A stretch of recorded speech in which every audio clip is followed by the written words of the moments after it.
Hello, world. Good morning, good afternoon, and good morning. Wherever you are and whatever your time zone is, I want to welcome you all to another episode of today's or tonight's free international webinar brought to you by the Institute of Global Professionals or IGP. And we are coming to you live via StreamYard on Facebook and YouTube platform. Thank you all folks for finding time and attending tonight's or today's webinar. We hope you enjoy the program tonight or today, and if you do, please let us know.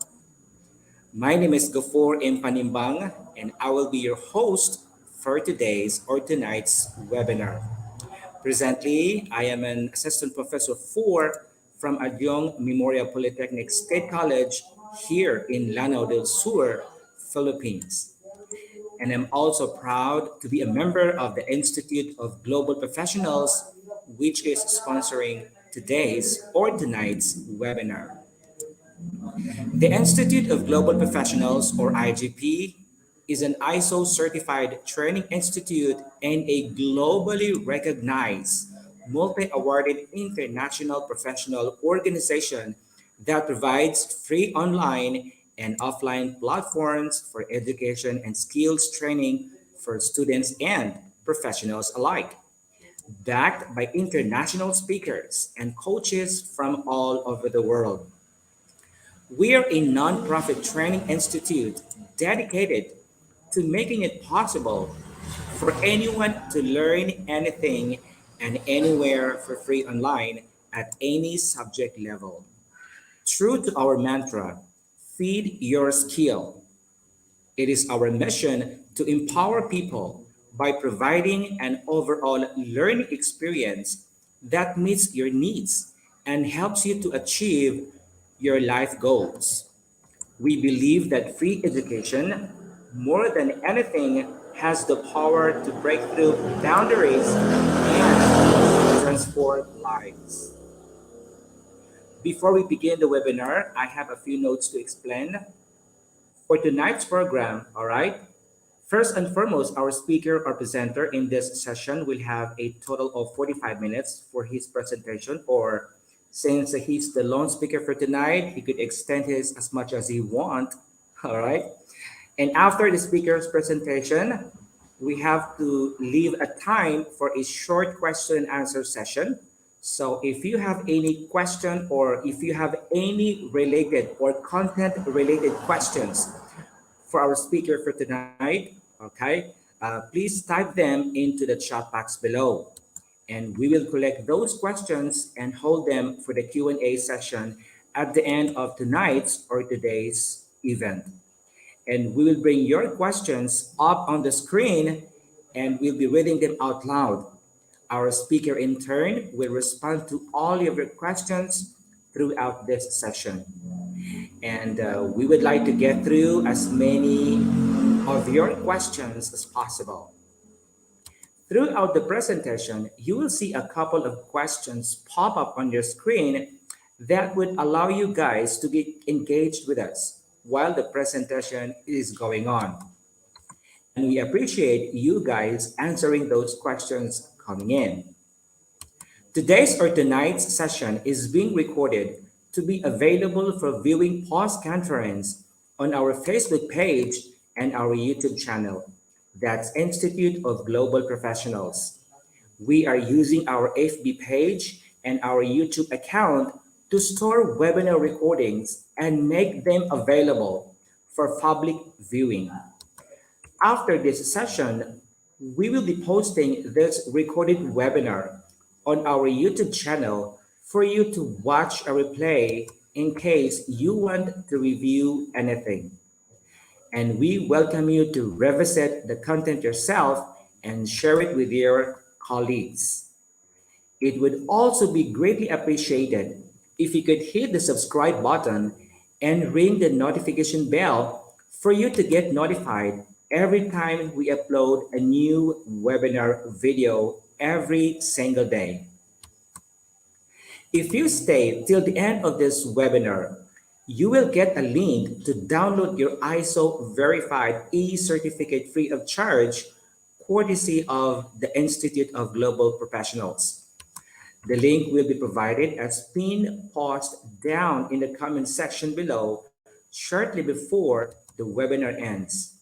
However, as of this moment, ladies and gentlemen, we regret and we are sad to remind everyone that our website is still undergoing maintenance. Downloading your e-certificate as of the moment is not as seamless as anticipated. However, our team is still doing its best to restore the system to a normal state. Just keep the certificate code yourself, as you can still download your e-certificate as soon as the maintenance is done. Just keep in touch with us for further announcement. We sincerely apologize for any inconvenience you may have experienced and appreciate your patience while we work diligently to resolve any outstanding issues. Your continued support is appreciated. If you guys believe this program is useful to you, then why don't you help your friends to discover this free webinar? Feel free to share this program on your social media communities and suggest it to your family members, friends, and colleagues you care about so they can benefit from these programs too. And if you like this program, hit the like button and subscribe to our channel if you haven't done that yet already. All right? And if you have not yet joined the IGP, please consider joining in. All right? Please do so. And if you're interested in becoming a member of IGP, please feel free to reach out directly using our website at www.eduigp.com. And we would be happy to welcome you all and be part of our growing international professional community. Today or tonight's episode, ladies and gentlemen, is of particular interest to those of you out there who are in academia because tonight it's going to be about uncovering the action research writing in the new normal. Sounds good? And we are so fortunate to have invited somebody from Kenya to share with us his expertise on this subject matter. So, without further ado, I would now like to welcome our lone speaker for tonight or today's event. He is currently an associate faculty lecturer from Mount Kenya University and a mathematics education master's module writer from the same university. And concurrently, he is also the Dean of Studies in Bandari Secondary School under Teacher Service Commission or TSC Kenya. So, ladies and gentlemen, join me in welcoming Sir Mwini Sofa Nexon on the show.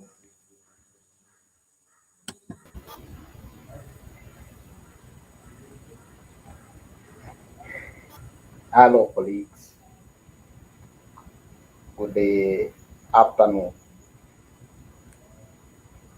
Hello, sir. Welcome to the show. Welcome to IGP's webinar for tonight. Thank you, sir. I appreciate. All right. We're so glad to have you here.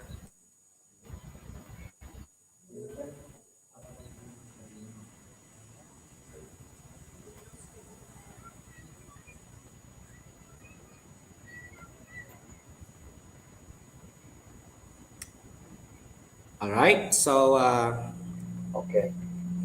Sir Nixon, I'm very I glad. think you can now get straight to the presentation if you feel like you're ready. Or before you I'm actually begin ready. with your presentation, you can add a little more about your background because I only have a few uh, details of your biography. So if you feel like adding a little bit to it, you can do so. Okay, feel free to do it.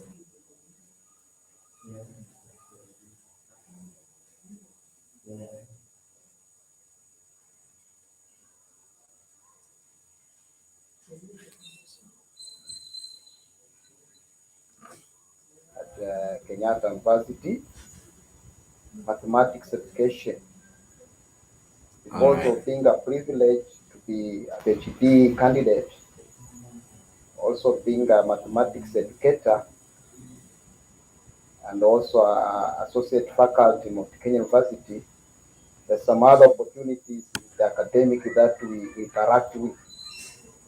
For example, I have been receiving several invitations from the International Journal of Mathematics and Scientific Research to peer review, blind peer reviewing of some articles before they are being published.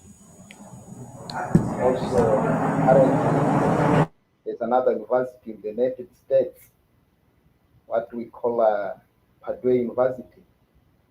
I'm one of the research panelists there on issue dealing with global social justice in mathematics education. Also, one time I've been invited by institute in Philippines, the Majesty Server, to present action research, but only on a segment, what we call quantitative research. Now, it is my humble time so that can allow me to share my screen. I believe so I can share my screen and progress to the matter of the day. Okay, sure, sir. You can now share your screen live. Okay,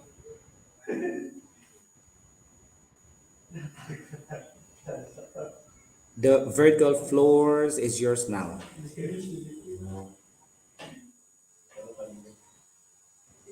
Okay, thank you.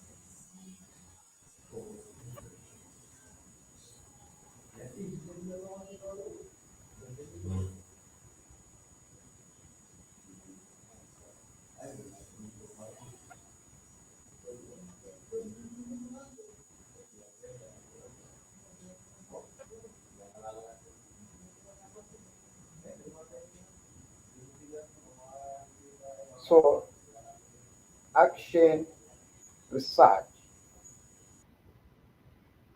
action research, writing in the new normal. It entails many issues that we should be very conversant with because we are trying to run away from the traditional way of face to face due to the pandemic. We are much of the we embrace technology, new normal, like whatever we are doing currently. So here we'll interact on five main things: action research process, where we'll try to define its meaning and the process. Then also the quantitative action research, because this action research can be grouped mainly into two: the quantitative action research and the qualitative action research. And in each kind of action research, it has its own basic methodology, which is very important for us to know. There is where we talk in subtopic 4, data analysis in action research. How do you do quantitative analysis? And how do you do qualitative analysis in this action research? Then the last part of it is kind of an application of action research. We are teachers, educators, we are school leaders in different levels. We have also students, postgraduate students. So there's need of effective management through action research. So the fifth part of it is kind of application, the basics of action research, because we cannot just learn the basics and we fail to apply in the real life normal. So for a background of it, the first subtopic, action research process. Now, when we talk about action research process, it is not a, a, a one activity event. It requires a procedure. That is why we call it a process. Research means there's issues that have to put in line when we are inquiring, given knowledge. Action, these are acts or deeds. So when we are inquiring some knowledge, when we are searching some knowledge, when we are applying our activities, they have to be procedural. So the first part of action research process is to define what is action research. Now, the simple definition of action research, according to Mary's 2003, acknowledge that one. Here we are trying to examine educational practices systematically using techniques of inquiry. So, some educators, some school leaders, students who are in the education system all over the globe, they would like to have a self reflection on their practices. They will bring in some techniques of inquiry, some techniques of research, so that they be able to examine. Systematic means procedural, careful, bit after bit, so that the outcome of it can assist to explore wider where people have not been able to explore, or where people have been misunderstanding it as experts in education. So action research, it involves examining, that is the key word, examining educational practices. You cannot just go to class and teach and at the end you say you have taught. You should come up and examine. Maybe after some duration you have given a test. Others will perform above average, others will perform below average. How will you come up with an appropriate study? You collect the relevant data, you come up with a critical analysis, so that from that whole planning, you have implemented or you have executed your inquiry process. You are able now to come and evaluate the reflection, the routine of reflection, so that you discover the weaknesses and you discover the potentials. That is why sometimes we normally say we are trying to, to diagnose a problem in the normal education practices. We brainstorm. For example, I'm one of the a dean of studies. I've been handling academic results, not just analyzing. Maybe you have seen a trend of poor performance or low performance. I can give example in mathematics, the subject which I normally teach. So that one becomes a problem. I cannot just stand in front of people and inform them uh, effectively or inform them the reason behind that problem until I have used techniques of inquiry. I be informed from the ground what is the real reason. That is all about action research. So action research is very important to the teachers, practicing teachers, for the purpose of professional development. And also, I will not just narrow down to the school leaders and the teachers, but also I'll try to share with you for those who are doing their postgraduate studies, master's level. Also, on the undergraduate, I believe some or the faculties, they allow people to do research, just a small research after the coursework. But in the master's level, you should have the basics of doing that one. So actual research, it can be focusing those who are in the practice of school leaders, educational bearers, stakeholders, education officers, like regional education officers, district education officers, and area education officers in their level. It can also be used actually to serve when you are writing maybe your thesis. So I will also move on that. I will not leave around anybody. I will try to capture everything, even the format of writing your master's project or your master's thesis. Then also give a format for a short action research if you are practicing. So that is the participants who are being targeting on this one.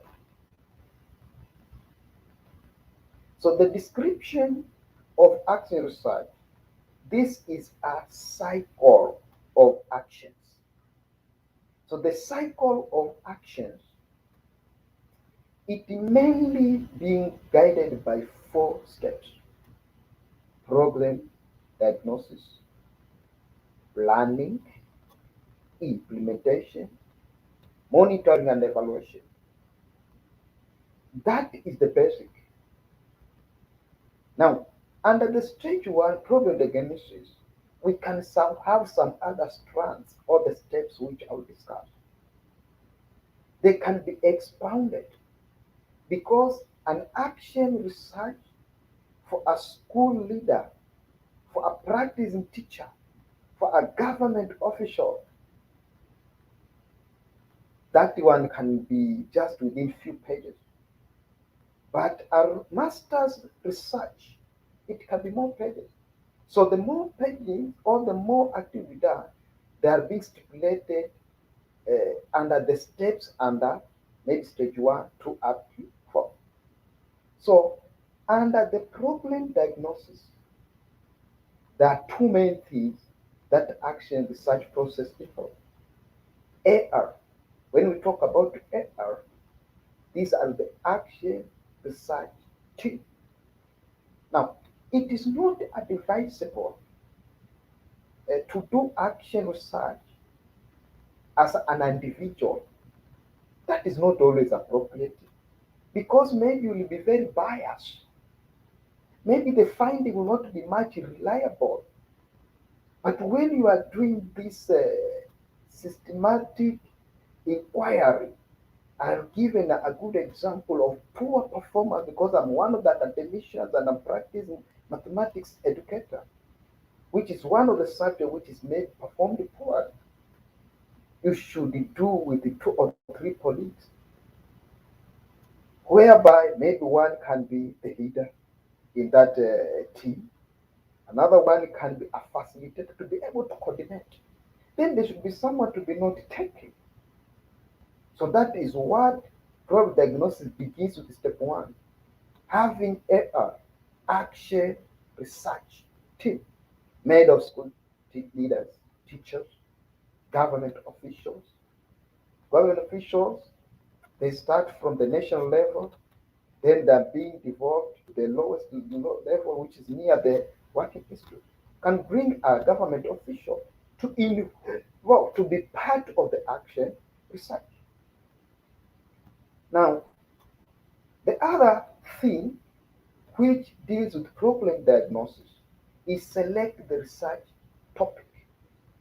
Now, when we say we select the research topic, it is brainstorming first of all from a global, regional, national to local to classroom to your subject, to your individual learners. So there'll be kind of a funnel shape of coming up with the problem, what we call a bottleneck. You have begun with a wider problem, You have come narrowed down to a specific problem that the action research will be addressing. There you come and select. So problem diagnosis, after formulating the action research team, there is now brainstorming the problems. You come up with the possible a problem, the possible as it is kind of hypothesizing because you have not come to the ground correct. The action research team they're trying to hypothesize. Then you to bottleneck, narrowing until you come with the research topic which you will use to investigate wider. The second step in the action research process is planning.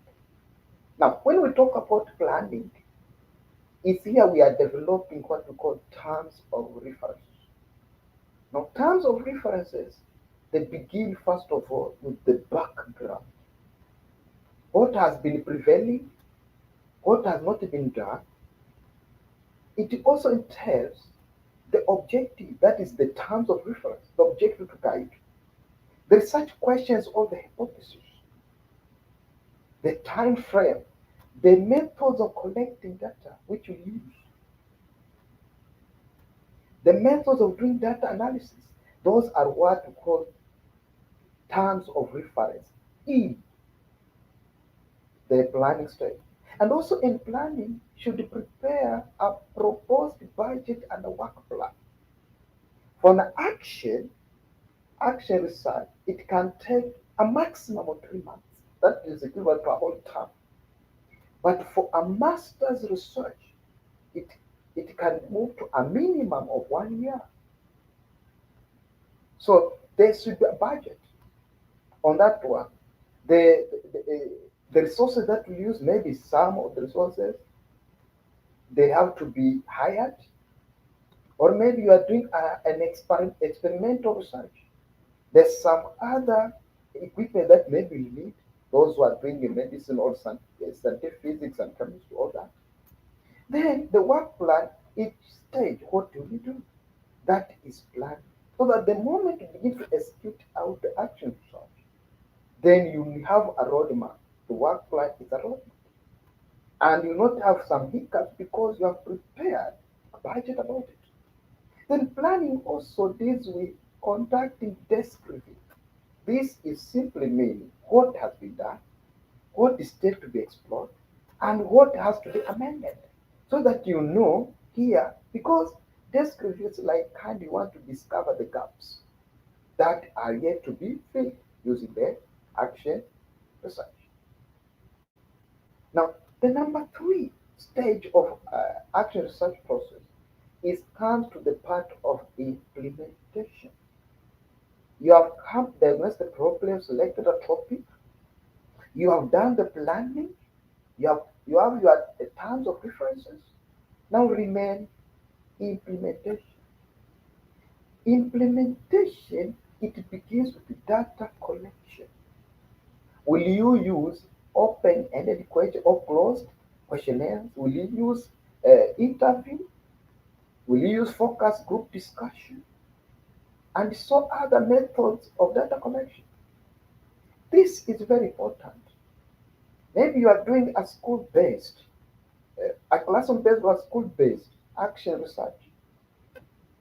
It will be different from when you are doing it in a in in a region.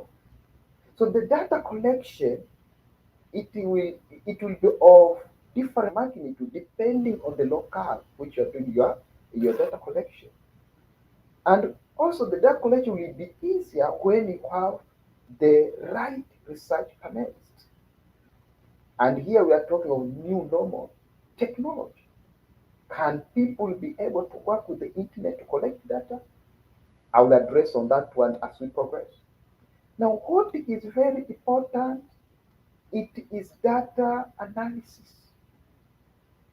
Without being conversant with the data analysis, you are doomed.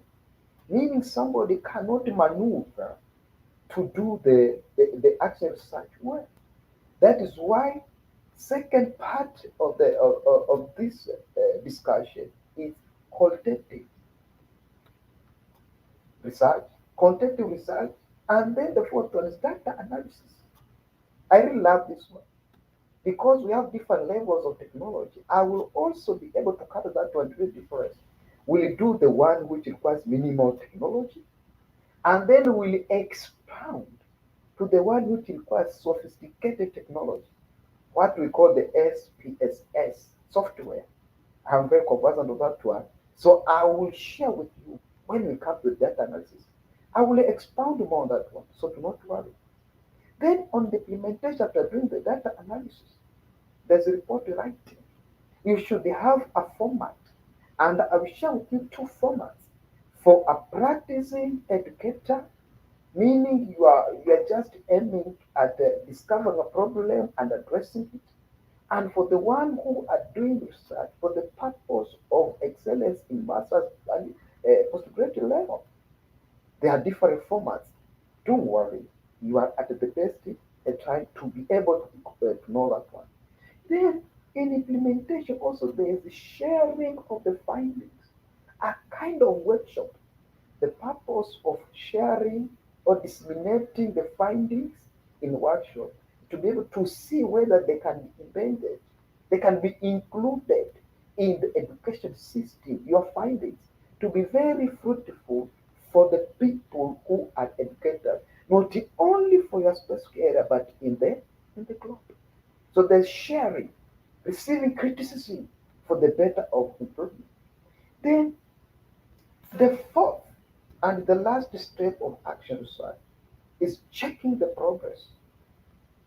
That is what we call monitoring. How do you implement that checking the progress? Whether you are you are able to achieve the objectives at the end of the duration. Then evaluation, you try to assess, you measure, that's the best one. You measure the results using some laid down indicators. That is why in doing research, we have to know the issues of validity of research instrument and reliability. That we cannot use questionnaires which do not meet the standards of reliability or validity, so that the findings will be reliable. So there's kind of evaluation here. It's not just mere to do just a study and then at the end it will be sorry to use this one, but a useless study. It should be having an impact. So action research should have an impact, should be of significance in solving global issues which will emerge in the future. That is all about the process of action research. The second part, after understanding action research to that level, we want to group this action research into two main categories. That was the second subtopic is begin with the first type of, uh, of action research, quantitative. Just the word quantitative from the word quantity. I really love this one because it is a mathematical part of it. I will move in depth, first of all, discussing the philosophical foundations of quantitative research. So that when you have decided to narrow down your action research in this new normal, you'll be able to be guided by some philosophies. You know, it will be different from the qualitative one, from the word quality, which will be the third part of this discussion. So, quantitative, it has its own specific philosophical foundations, which we'll discuss. After understanding the philosophical foundations of quantitative action research, then we'll move to the description. What generally entails quantitative action research? This technique of inquiry, how is it differing from other techniques, the qualitative one? I know some others may want to combine both quantitative and qualitative. It's okay. but you should be able to know each differently. Then you be able to know which one is compatible. That is why we have to address the types of quantitative approaches. These are what we call quantitative designs. And then on the part four, the basic methodology, which is mostly being used, it is a general one. Then the elements and the police, those who are doing master's level and PhD level in education, the part four of quantitative action research elements. I'll try to speak out, starting from the topic through to the abstract, the background, chapter 3 to chapter 3, methodology chapter 3, in chapter 4 until chapter 5. Here you will be composed enough because some of the postgraduate students, they have been really straining with their supervisors in different universities because they don't know the elements to capture.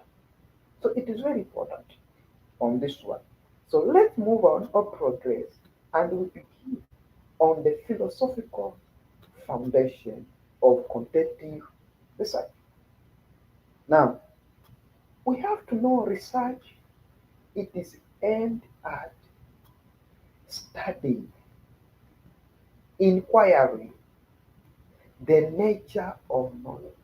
What we talk about epistemology. Epistemology is the study of the nature of knowledge.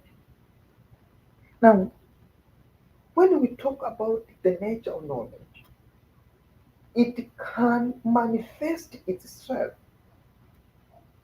in two ways, either positivity or interpretivity. Now, from the two manifestations of this nature of knowledge is where we are coming up with the two different philosophies guiding quantitative research and qualitative research. On the left part of my diagram, positivity. So I'll discuss positivity.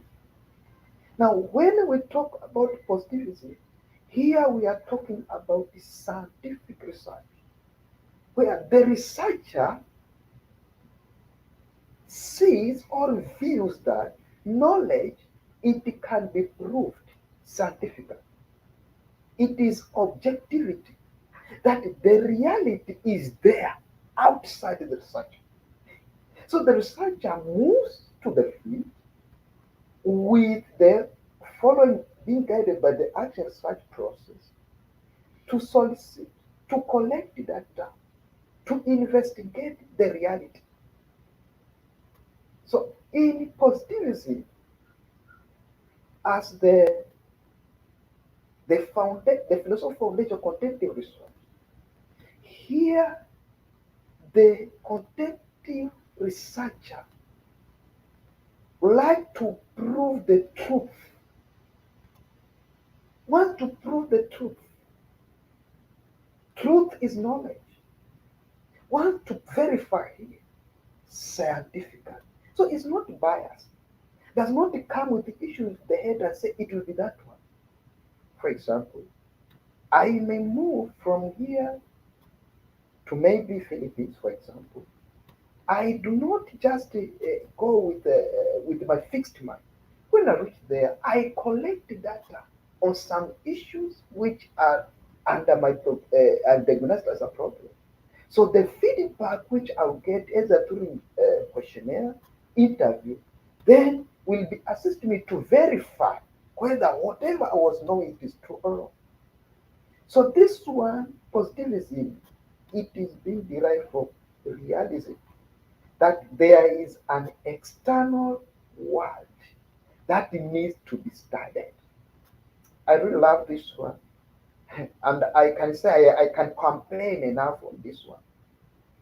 Is that quantitative research? It tries to test the accuracy of a theory using statistical data. There's a theory which was already developed that is being used so that to guide the quantitative research. But as you are collecting statistical data, you want to prove the truth behind the theory. That is what we call positivism. So positivism, it is the basic philosophy that it guides quantitative research.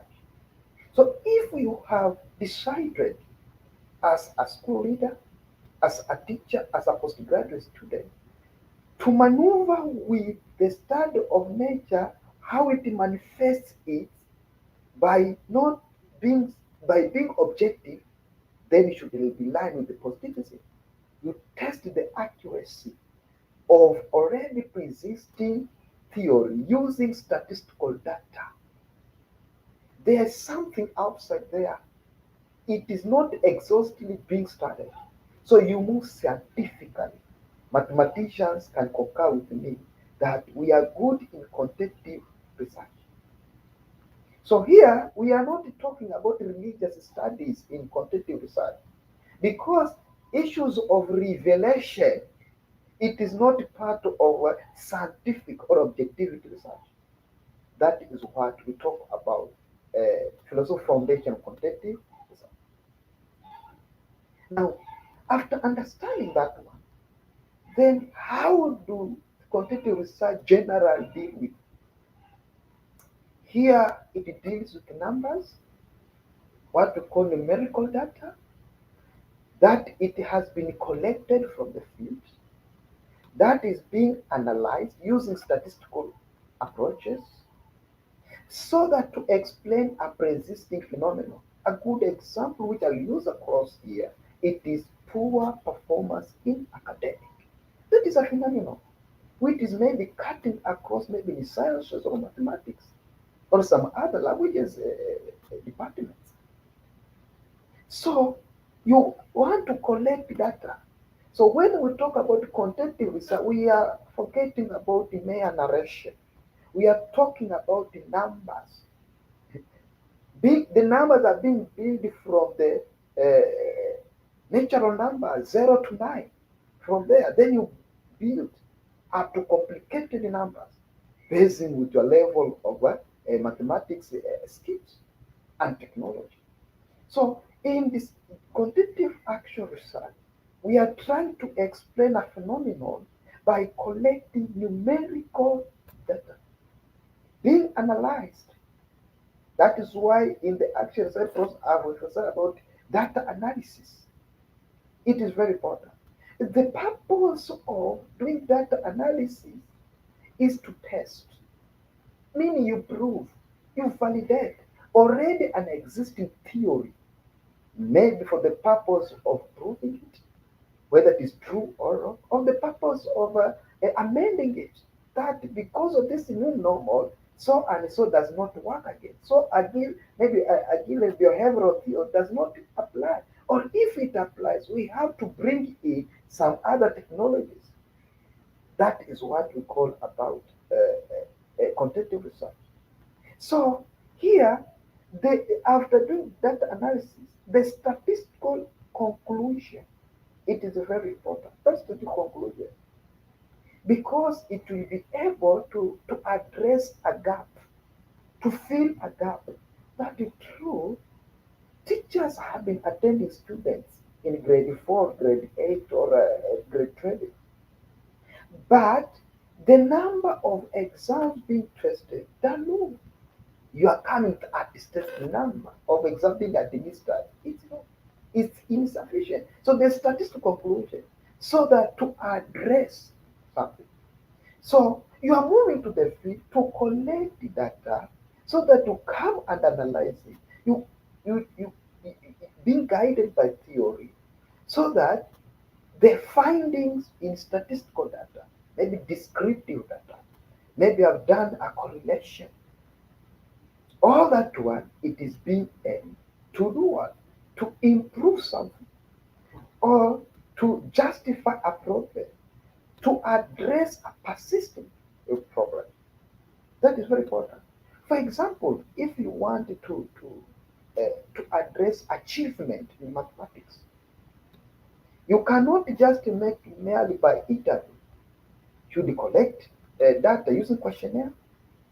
and also administer tests, achievement tests, so that to go hand in hand with that which you have collected on question and interview. At the end, you are trying to figure out, is it because of attitude? Is it because of anxiety? Is it because of level of confidence? Is it some other issues?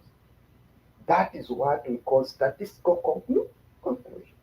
So after understanding that one, then let's build no quantitative approaches. The quantitative research, it were generally focused on testing of validating theory using statistical conclusions. But there are several designs which is very important for us to know.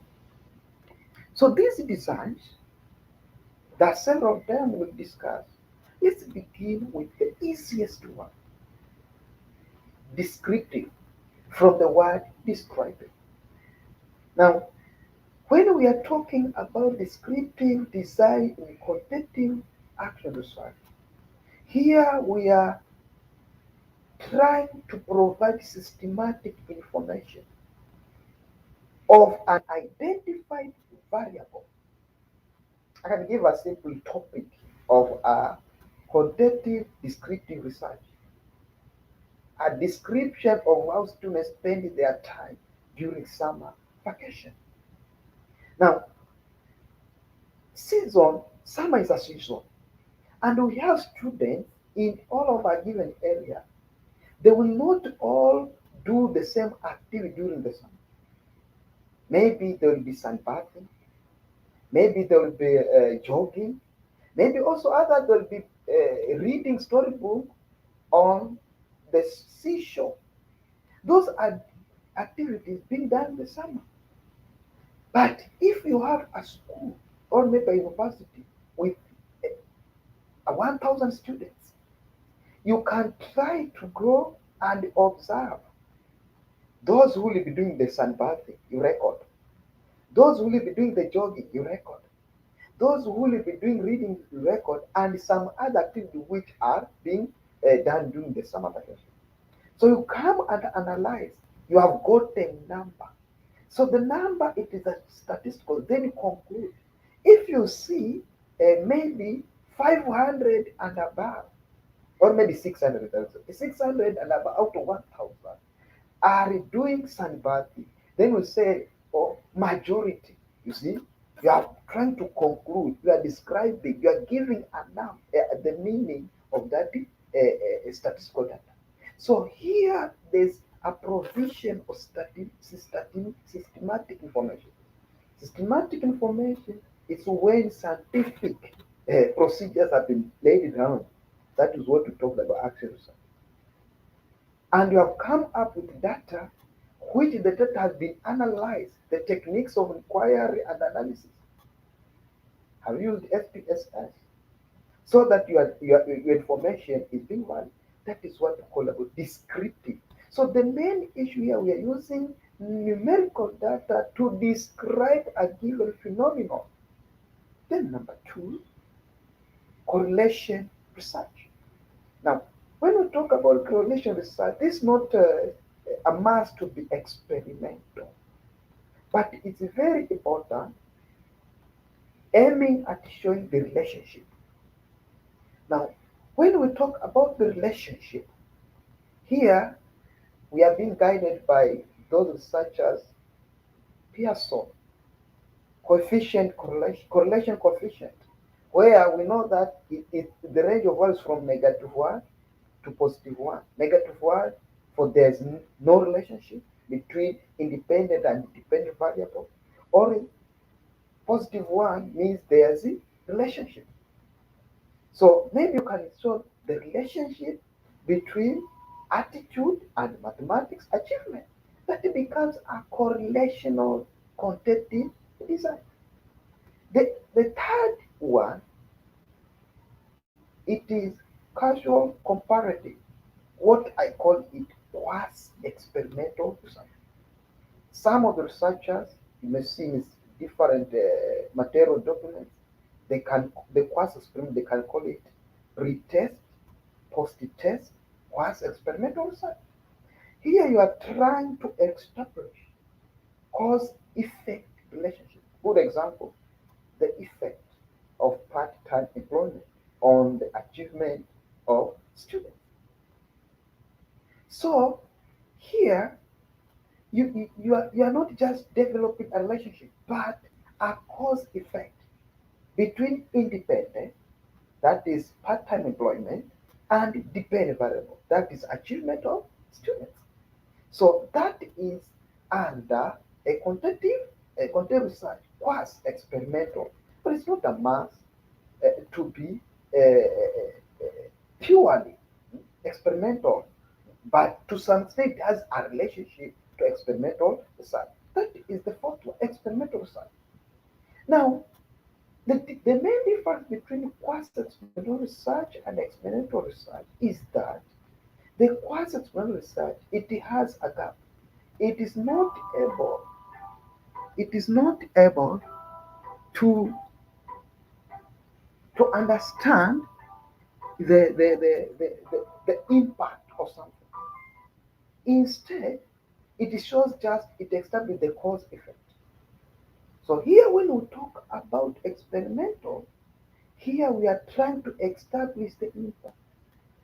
Whereby how does the independent variable influence it create an impact on the dependent variable? It's very important.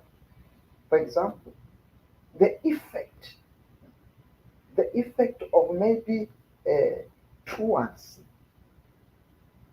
on a given issue like performance. Or let's take this one to the laboratory.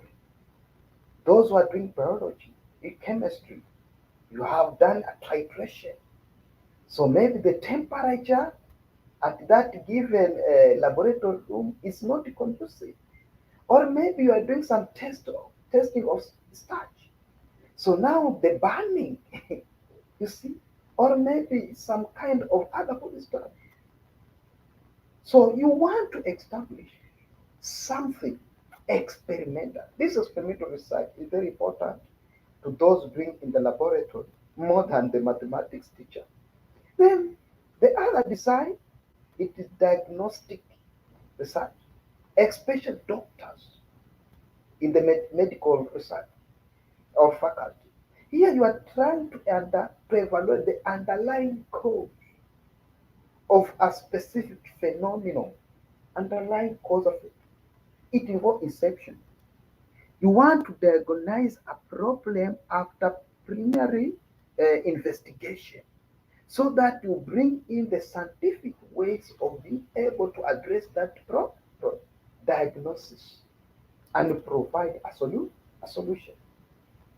So the magnitude of the problem, it is where will be established using a number.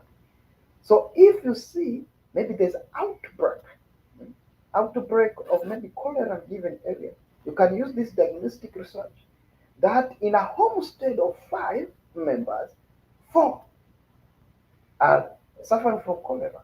Then move to another homestead. So preliminary investigation. So the number you get, you'll be able to diagnose the the magnitude of the problem. Then, as you collect, there's some other reasons which you'll be exploring, interviewing, so that you discover the underlying cause. The cause. Like now in the pandemic, we have scientists have discovered another right kind of virus of COVID-19. That is what comes out after diagnostic research. Then explanatory research. Here you are trying to explore all aspects which are not yet being researched. So, in conclusion on this one, it is important for us to know that quantitative research, it deals with deductive reasoning. You are collecting data, you can make generalization, then this generalization can be applied in another larger population. So explanatory research is part of it. You are exploring a given subject. What was it being done? How was it being done? And why should it be done? That is what we call explanatory. explanatory research. Now let's move to the fourth part, the basic methodology for quantitative research. The basic methodology, it roots from deductive reasoning. We are applying deductive reasoning. First of all, you do kind of investigation so that you diagnose a problem. You come you find out a already existing theory which can be applied to be a theoretical framework for that problem so that we can collect the data, analyze, and be able to address that problem. So here there's kind of hypothesizing a given explanation. Mm, the- Maybe there's a given solution, but has not been applied here. Maybe there's underlying problem. So hypothesizing a statement which what I explain, which are not yet been proved. It will be proved from the analyzed data. So here there is also formulating a plan, conceptual framework. It is very important. How the independent are relating with the intervening variables and how they'll be relating with the dependent. Then you maneuver to the process of collecting data, the methodology. You come and verify with other relating researchers. No, we are not we are not detached. A research has been done in the United States, a research has been done in South Africa, and it has done in UK. To some extent, they can be connected. That we are in harmony. Other researchers they are acknowledging that one. So it should not be just isolated from the board of knowledge because the purpose of continuous research is to verify findings so the findings can offer a new knowledge to fill an existing gaps. So that is the general basic methodology. Now let me move specifically to the master's students, wherever they are in the globe, the PhD students, those who are doing postgraduate studies. When you have decided to do quantitative research, there are some elements which the elements will act as the format at the end. I will give a good example of how you do a thesis. If you don't want to coerce each other with the supervisor, that is my advice. Please, let's move on to the key elements of quantitative research. Now, the first thing is title. The title should be very precise, should be very brief in a way that should not exceed 20 words, showing the independent variable, showing the dependent variable, showing the locale, meaning the target.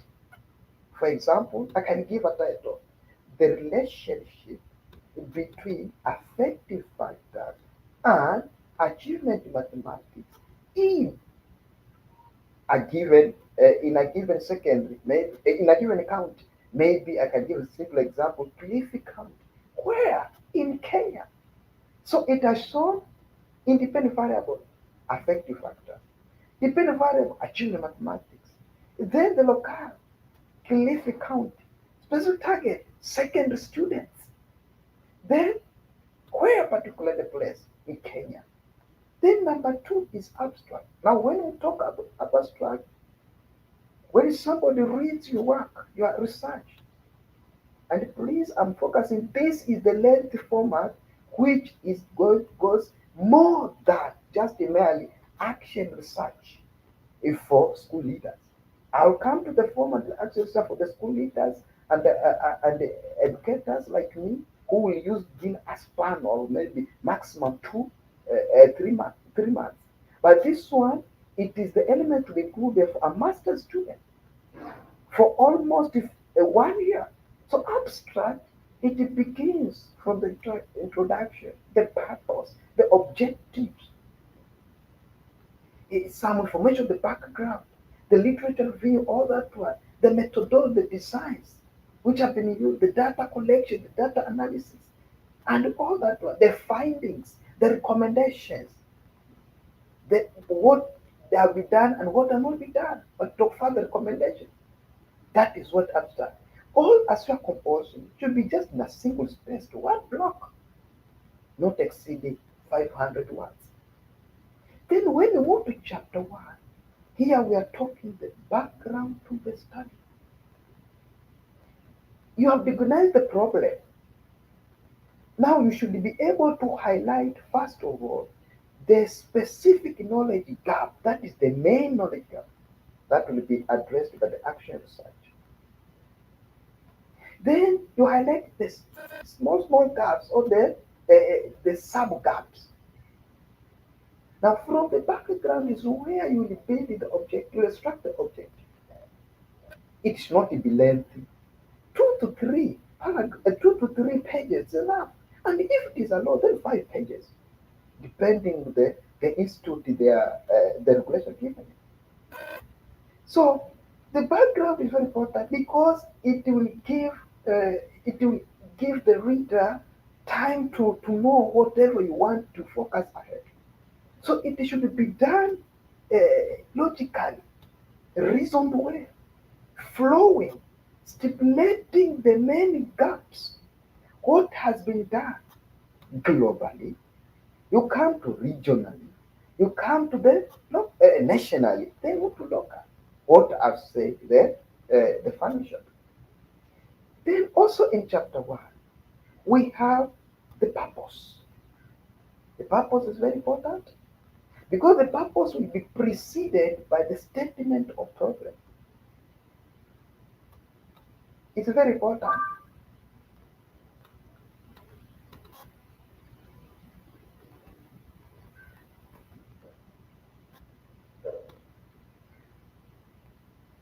So what do I talk about here? Statement of problem, it will try to, to, to, to assist to come up with a purpose. Now, some students are very challenged to write the statement of problem. But statement of problem should be just a few words, around 350 words, telling what is very important from the background that you have done. The purpose now is like a summary of the same problem, it's a synopsis, not more than 2 sentences, and it is based from the topic. Objectives should be stated smart. I'm still in chapter 1. Simple, measurable, attainable within time frame. There is where I'll say time frame. The data collection and doing all that research, it has time frame. You not to do all over the earth. Realistic and time bound. Then what is important is the question to guide you, which are the questions from the objective. If you decide to have a question, we should not have hypothesis. And if you decide the hypothesis should not have question, so should go differently. You cannot combine them. The significance of the study. What is the contribution? What do you anticipate the study to contribute at the end? Now, theoretical and concept framework is very important. This is still in chapter 1. The theory should indicate the proponents who did this one and use the current theory. Maybe some other theories have been reviewed, not use the outdated one. So you should have be cognizant in research. Then here, the tenets of the theory. You apply this theory, this kind of this one. How is it relevant on this study, on this research? Then you come up with the conceptual framework. Conceptual framework is here to just the diagrammatic representation of the data, the flow of the formation. It is kind of summarizing. It is summarizing the whole study. So that is very important. Now, chapter 2, it deals from the background. This deals with the literature review. The school leaders and the students, they can call it desk review, what we are talking about. Now, literature review, first of all, it should be written basing on the objectives in sub-themes so that It stipulates what is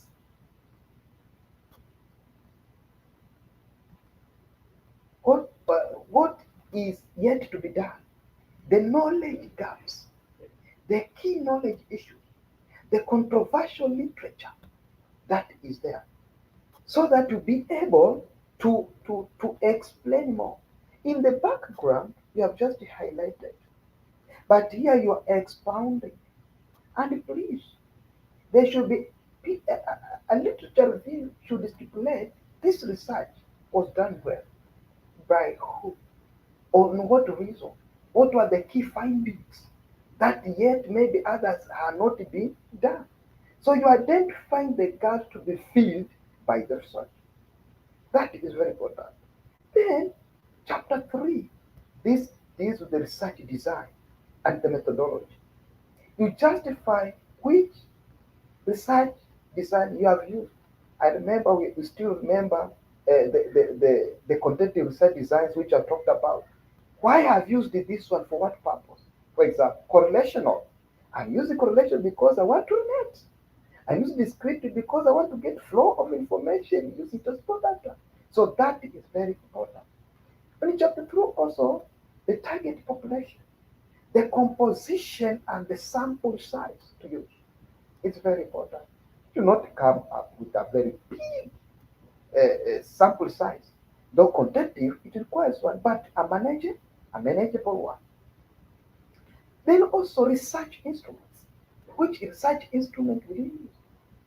Surveys, questionnaire, or observations, interviews, or focus groups.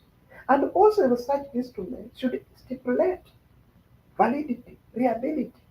Will you use test and test technique to determine its validity? You use crunchback to determine reliability. How will you do the pre-testing, the piloting? Also, it is very important here.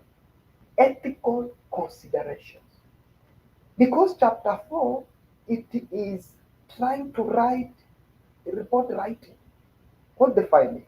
Before you go to collect the data, chapter 1, 2, 3, and the preliminaries, that is the title, the chronomies, the abstract, they should be all be present in a proposal. Now, at the last part of the proposal, there's ethical considerations. If here ethical consideration, have you been permitted by the graduate school? Have you been permitted by the education system in that country? Have you gotten the research permit? If it deals with human beings, are you not against human rights? So should you are you will you maintain the principle of confidentiality? Privacy is very important to consider this one. Then chapter 4, which will come in after you have done data analysis. Here we are using the descriptive. We will talk in detail data analysis when we reach to its subtopic. Now, in chapter 4, here you are presenting the findings logically. The findings should be part the objective because the objective, its aim is to guide you the research so that you fill the gaps. Then you interpret them. Like for example, if you have used the number, do not stop at just maybe 50. 50 means what? That is just a raw number. You give it means. Does it mean few, average, more? That is what we call interpretation. Then you discuss. As you're discussing, you link with the other researchers. The purpose is to solve a problem from the topic, and it should be flowing, consistent. If it is issues of grammatical error, you can use the grammar to assist you to boost its flow. How does it flow? Because some made that challenge in the flow of English. Then in chapter 5, which is the last chapter, it's a summary of how the research is done, the conclusion per each objective, and the possible recommendation that it can be disseminated in a workshop. It can be applied in education systems all over the globe. So it is a kind of a write-up. Then please, references. Different formats are there for references, depending on the institute. Is it LTL? Is it Harvard? Is it Chicago? All those references will be line with whatever done. And there, as a master student, you'll be done. I believe it has assisted you a lot. Let's move to the qualitative action research. After understanding quantitative action research to that depth, let's have a glance how this qualitative action research looks like. I believe you can also still remember that epistemology is the study of natural knowledge and how it manifests it is the positivism, what we are told the philosophy foundation of quantitative. Now we are moving to the other one, interpret. So here we want to discuss the philosophical foundation qualitative, then the qualitative action research process. So we can progress there. The philosophical foundation of quantitative research. Now, when we talk about qualitative, sorry, here we are talking about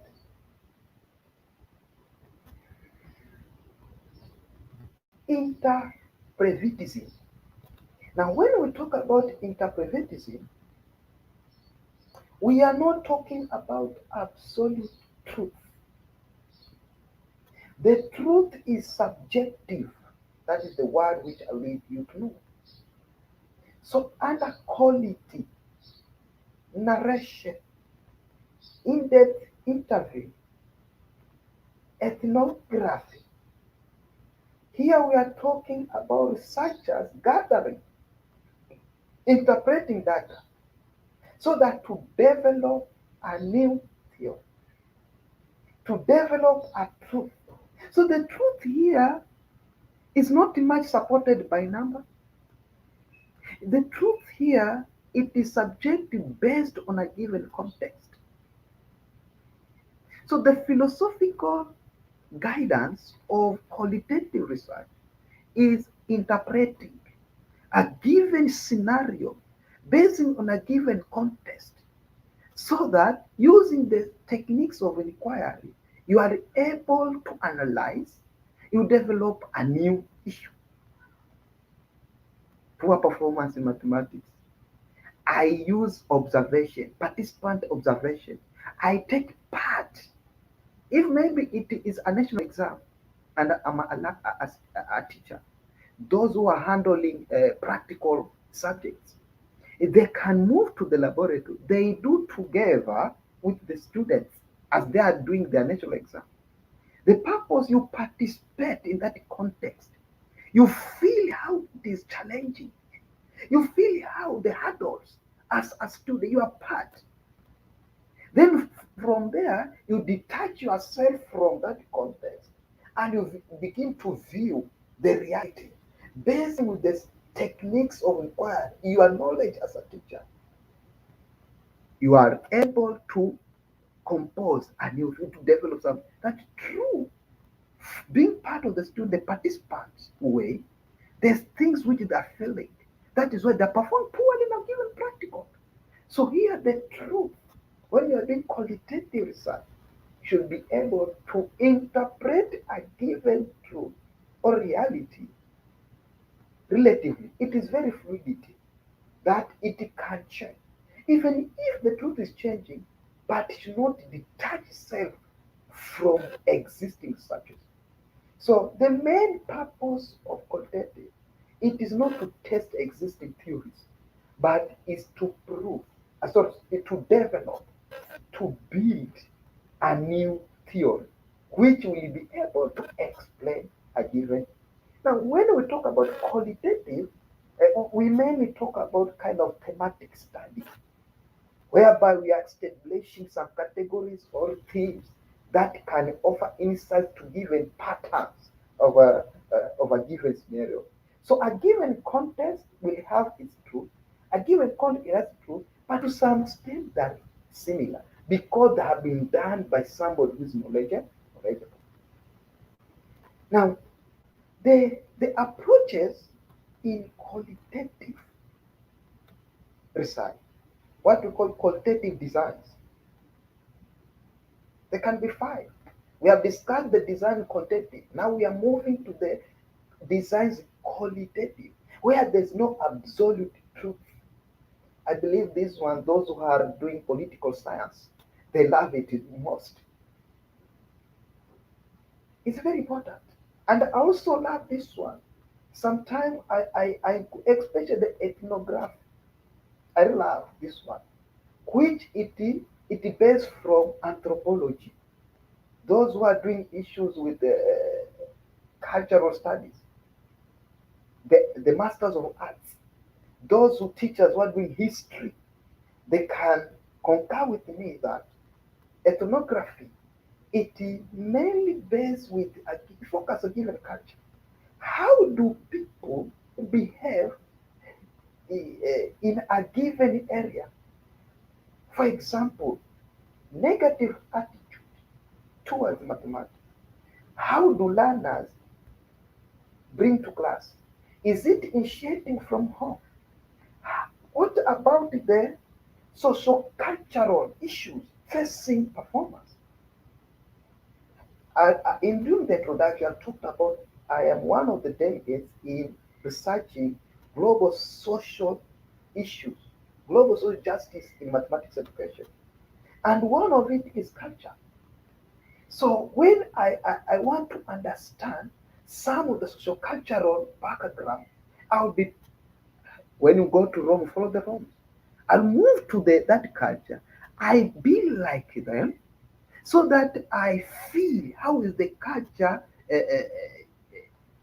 change the way of thinking, the way of attitude, and then how has it influenced the the, the performance of their life? Because these students are coming from their own culture.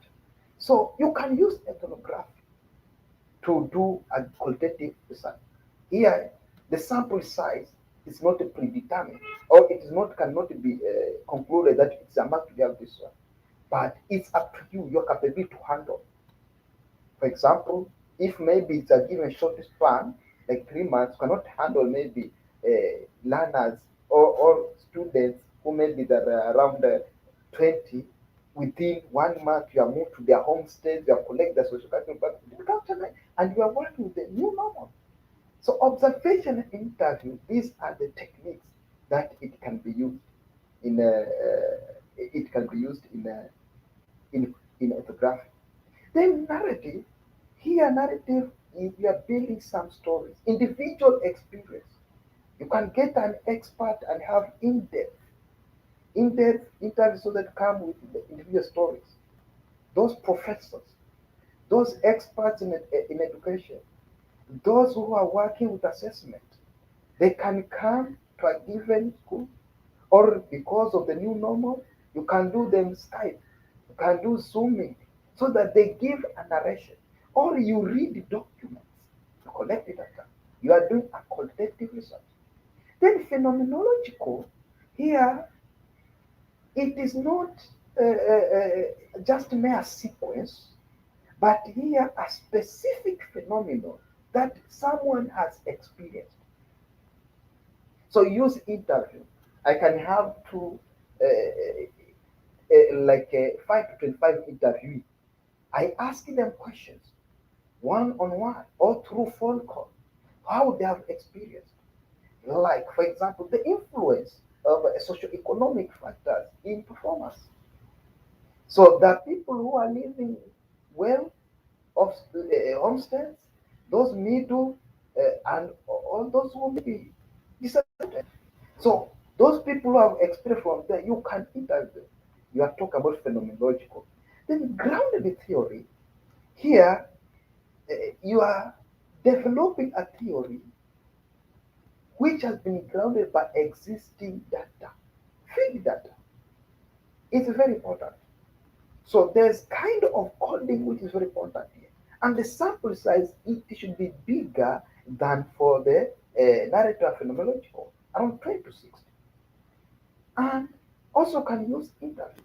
For case study, for case a specific, maybe a university, how do undergraduate students uh, embraced technology, the level of using technology to learn or to do exams. Or how do lecturers or educators like us, we are able to, to curb malpractice when we administer our online exams? A case study. So you can use some reports, observation, documents which have been done, interview, all that one is all what we call case study. So that is qualitative research. Now, the fourth one is data analysis. Now, when we talk about data analysis,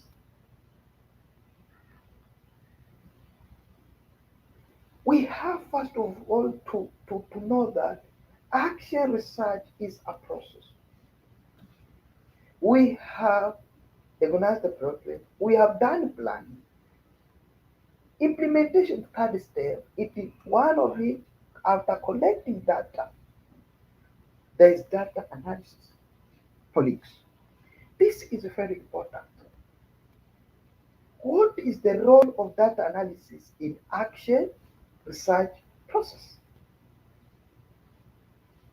And after understanding that, because action research, it will not be uh, clear or not be good if it, that analysis has not been done. So it is very important for us to know the basics of data analysis. So how do we do data analysis? How do you do qualitative and quantitative data analysis? That is very important. So let's first of all discuss the role of data analysis. In action research, as educator, and I'm narrowing down to the educators, the practicing teachers who are developing their professionalism, the school managers, data analysis is very critical in action research cycle. It categorizes, it transforms, and interprets user information which will assist a manager to do useful decision making. Because that analysis should come before findings, conclusion, recommendation. So without doing data analysis, and the data analysis should be very clear. The data analysis should be done conversantly because it will give you an opportunity to identify the weaknesses of whatever is of the problem, the potentials, what has been done. It will expound. It will give you a place for you to make sound judgment. We have talked about deductive reasoning. There's logic in it. So data analysis, it is very important in actual research in this new novel. And there we'll talk about Nivivo or SPS. Those are some softwares because SPS is used in quantitative research and then Nivivo is used in qualitative research when you are doing analysis. So it is very important for us to get this one right. Direct to the quantitative, just issue of typing error. Data analysis in quantitative, in qualitative. Quality. You have collected either ethnographic interviewing, there's a narration, or maybe a phenomenological. I want to bring it to the school managers. This example which I've been persistently using, poor performance, because the school as a manager are aiming at excellence. You have collected the narrations, for example, about poor performance, or you want to come up with some uh, issues which will be able to curb truancy in the school. You will collect data from the students, their possible solution. Collect that from personal, from fellow colleagues in the teaching. And I believe actual research, you have a team. So you are able to systematically identify, you organize, and they use a knowledge to offer insight into patterns of meaningful themes across a narration, what we call textual data set. So we can simply use a matrix table. Matrix table, it is the easiest. You have your computer, the packages, you have the Microsoft Word. You can open that Microsoft Word and extract a table. You develop a table whereby it has the participants where you are collecting data from, it has the questions, it has the possible answers, or you can use Excel. So it can be done using matrix table designed from the Microsoft Word or from the Microsoft Excel. That is a simplest one. But due also to the technology development in the globe, you can download what we call Nevivo software, which from the internet, just type in Nevivo software, you download and install in your laptop. Whereby instead of cracking how to develop a matrix table, you just key in the narrative or the text of data, and the software it will give you extract as fast as that one. So let's move to specific example of how a matrix, a matrix table, it can be used to do a qualitative data analysis. This is an example. The question at the hand by the action research team. Maybe the action research team, we have first of all the main actors who will come so that to plan what we call annual operational plan. Annual operation plan for a given school, those administrators, they know it. On the onset of a year, they will want to come with a budget, which it shows, it stipulates what will be bought, a proposal, what will be bought, what to be added, infrastructure of the school. So they want to develop a plan. Who will be the people that will participate? So the question at hand, they have recognized a problem that the school lacks operational plan, but they don't know. Maybe it is a new school or a new institution and have been deployed there by the nation so that to head that one as a post of management. Who are the main actors? So the key word is main actors. We are saying here in qualitative, we are trying to identify, characterize some themes. So main actors. Now, the participants to give you the response that the school leaders, the board of management, the parents association, those are the school leaders, the principal or the head teacher, the heads of department. Then the teachers are also the participants. So you collect the data from them. I'm trying to explain to you how matrix table looks like. This is a matrix table which has been designed from a Microsoft Word so that to assist to tabulate the narrations. We are talking about qualitative data analysis.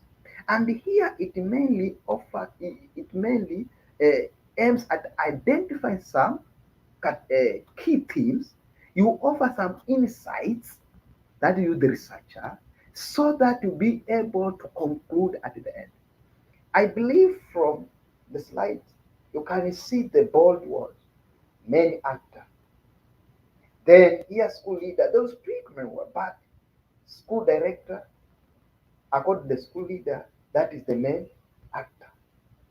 Deputy school director, main actor. School actor, main actor.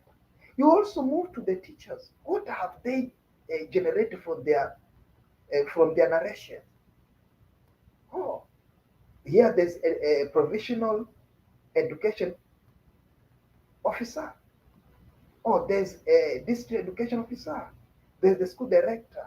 So at the end, the key finding, you are trying to give the response that school director, school accountant, the poor and the PO staff all should be involved in the annual operation plan. And that is all you are done. Here, there's no much of numbers. It is matter of narration. So that is just a simple example. Now, let's move to the quantitative data analysis, where we have the SPS. Like I have said, in vivo, it can be used to simplify this one. So that one is very easy. If we are technology know-how, can just go to the internet, download in vivo, and this data after collecting, you just key in there and an extract of the key themes. Because in vivo, it is there to do what? To be able to highlight, instead of highlighting manually with the board the way I've done, it highlights for you using technology. We are in the new normal, so it should be adaptive to this one. Now, performing data analysis. When we talk about performing data by quantitative action research, here we are talking about data entry form. I'll give you an example of data entry form, the simplest one, even without using SPS. Here we are using the Microsoft Excel platform. Then those which are complicated, like finding t-test, mathematics educated, they know t-test, correlations, dispersion. You can use SPS. I will also use some two examples for dependent and dependent t-test. So let's begin with the simplest one. That is what we call Microsoft Excel. I believe it is clear now. We have the upper part menu bar. We have where you have label data counting. So you just work with your simple skills of handling like just a phone, a smartphone, can handle also this Microsoft. So here you are not keying in narrations, you are keying in number to have something. So there's independent variables and dependent variables that you have collected data that are being want to analyze. So let's use this one with a concrete example. I will use as example of poor performance. You have a question that what are the causes of poor performance? And you have a question, what are the solution in to the poor performance? So you come up with the participants, the education office, the parents association, the school director, students. So you will create a worksheet from the Excel. The work from the Excel, you call it data entry form and you label the way you are seeing on the slide. So label the part of participant, label, you capture that information. That will be the first worksheet Excel. Then the second one, you open another worksheet Excel and you call it coding sheet. When we talk about coding sheet, these are the possible answers from the above, the aforementioned questions. For example, the poor performance, its possible solution, maybe improper timetable of the school, maybe financial constraint, maybe some broken home because this and that. Then for the questions, for the question two, the possible solutions, time management techniques to come in hand, school funding, some counseling. That is what we call coding sheet. So question one with the possible answers with the codes. Question two with possible. Then third step, you do what we call coding, meaning you transfer all the answers from the coding sheet to the data entry form. This one is being done by using the menu bar which I've shown from the exam. And you will see district education officer maybe identify that there's poor, there's improper timetable. So there's possible solution is time management. So this now it will give you the results. Those are the results after doing the coding. Then the fourth step, you do data counting. Data counting meaning in this answer, it has been given by how it has given how many times. So the procedure is very clear. Using the menu bar, it will move to the data counting sheet. You create that one. Select. You insert the function and you countify. Countify is what you call data counting. You want to extract some numbers which will assist you to present. Then the data counting result will be like follows. Question one, we have improper table. Maybe the education officer has given that as a problem, the student, the teacher. So three results. Financial constraint, maybe the parents only give it a broken home.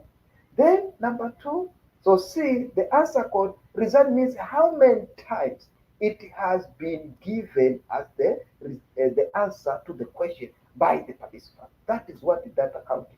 All of this one is being done using a simple Excel. Then lastly, you present. You present that data. We are talking about quantitative. We have talked about the number. So you present it. Do you want to present as a pie chart? Do you want to graph it as a bar graph? So that one is fourth step, data presentation. And the outcome can be like that one, using a pie chart. Causes of poor performance. You are seeing the blue color that was having result 3, meaning that is the main problem uh, for poor performance. In proper timetable, maybe the dean of studies is poor in is doing back-to-back plotting the main table, or maybe the learners their personal revision, and so on.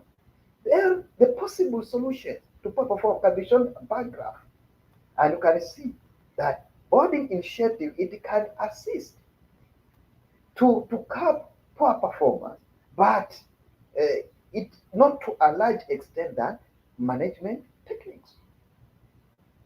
Now, I want to go to the SPS. Here now, please request to be so attentive. I will use two examples of doing test. T-test is maybe you can see it is a complete word, but it means comparing needs. And here is just an example of doing quantitative data analysis using a software. It is very important because we are technological era and the new normal. For example, I want to do dependent. Dependent is paired sample t-test. When we talk dependent t-test, here we are comparing means of related groups. For example, you are a teacher, educator. You are preparing students for sports. Now, long jump. You want to investigate how will you be they will perform better in jumping for competition. So before training they jump and you record the distance for higher jump they have the jump. Then you give them training, and then at the end you collect the data after training how they have jumped their recording. So you have two sets of data: jumping before training and jumping after training.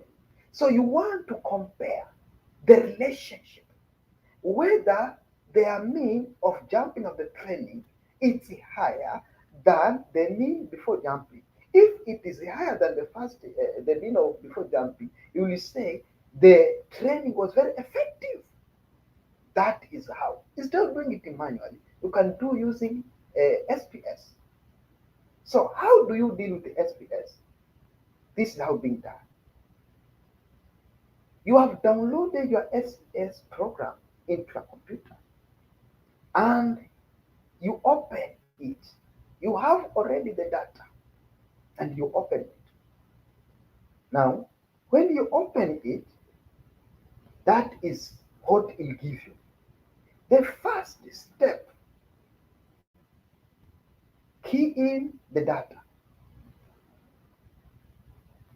Jump one, you see the records. Jump two, see the record. Then you come to the menu bar, analyze. Under analyze, there's compare means.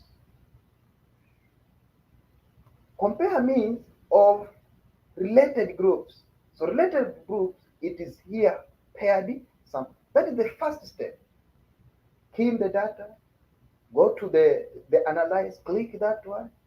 It will expand to compare means, then pair. Now, when you click the pair, it will direct you to that dialog box. That is the dialog box for paired sample test. Paired sample test means D dependent. Then the second step, transfer now the variables of jump one, the data of jump one, this one to variable one, jump two to jump two, to variable two. You are trying to transfer. That is the second step. Then you can move to options. The purpose of option is to change the confidence level or to exclude some cases which you don't want to appear. And the p-test, you can change the level either to 95 confidence level or less or more. The more the confidence level, the reliability of the finding. So it is very important to capture that one. Then you continue. Fourth step, you continue. Now, when you continue, you will be returned to the dialog box. Now, at the dialog box, it's where now you click OK. They will guide you to the output window. At the output window, it will give you three tables, but the two main tables are very important. The first one is paired sample statistics. The purpose is to compare means of related groups on a continuously same dependent variable. Jump one, it's mean. Jump two, it's mean. And you can see from the paired sample statistics, you can see the jump two, it's mean, it's greater than jump one. Meaning that jumping training is effective. I believe you can get how clear SPS it makes action research to be easy. So as a teacher doing the sports, you can recommend that activities of doing activity of jumping is very important. The second table, it is where it shows you the value of t-test. Now we are comparing means. If the t-test value, the direction t-test value, can see it is negative, meaning the performance of the second group is higher than the performance of the first group, meaning the activity that has been done is effective. So you can conclude on that one. What about independent?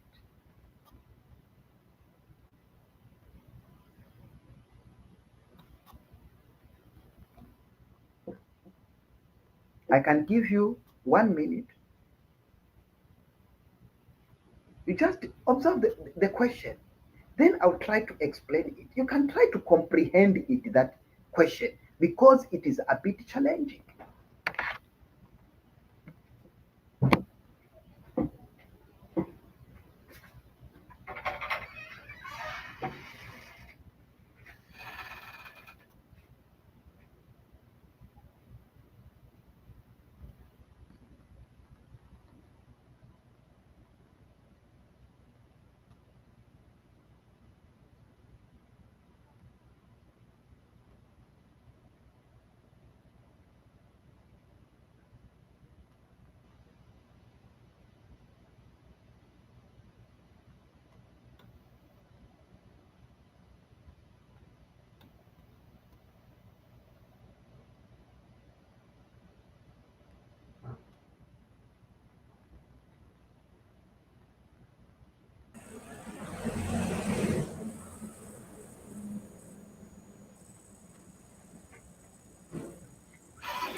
So I believe we can progress. You can see the question. It is not simply like for the dependent test. Here we are talking about relating means of groups which are not related at all.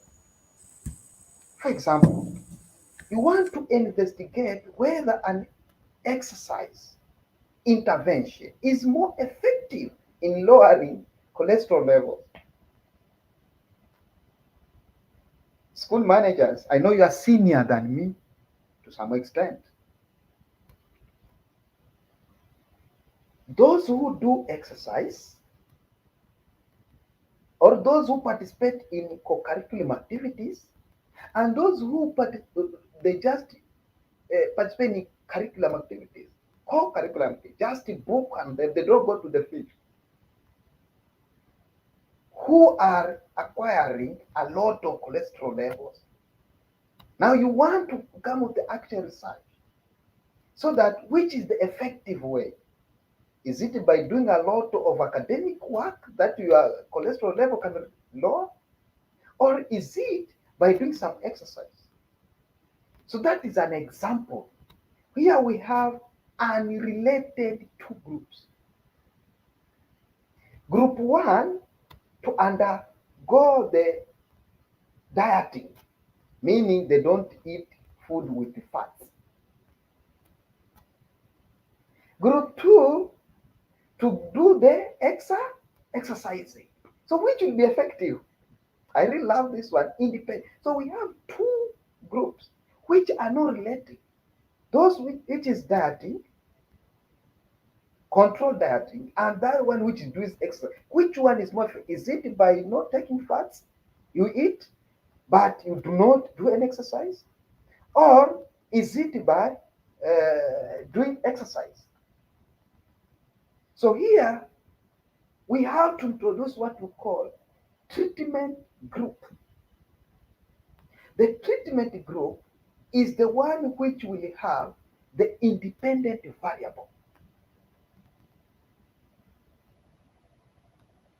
where the independent variable can be grouped into two subgroups, dieting and exercise. Let's try to see how SPS can do this one with ease. I believe that dialog box is similar to whatever we have used in independent test. But here we are following the same procedure. Instead of comparing paired, above the paired, there's independent sample test. You have the diet group and the exercise group. All is that. How? The diet group after duration, you have recorded its weight. Maybe here we have men who are maybe 10. Then you have another group for the exercise 10. After duration, you have their data. You have their data, dieting, its weight. Then for the exercise weight, you have key there. Then you are analyzing, compare means of these two unrelated groups. The one doing dieting, the one doing exercise, which is effective to reduce the fat or cholesterol levels. So after key in the independent sample, it will lead to the dialog box. Treatment. Treatment is the independent variable where there are two, dieting and exercise. Then cholesterol level is the dependent variable because you want to to to determine which uh, which which mechanism has quick performance or quick way of reducing cholesterol. Is it by dieting? Is it by exercise? So which one will influence very fast so that to be able to conclude?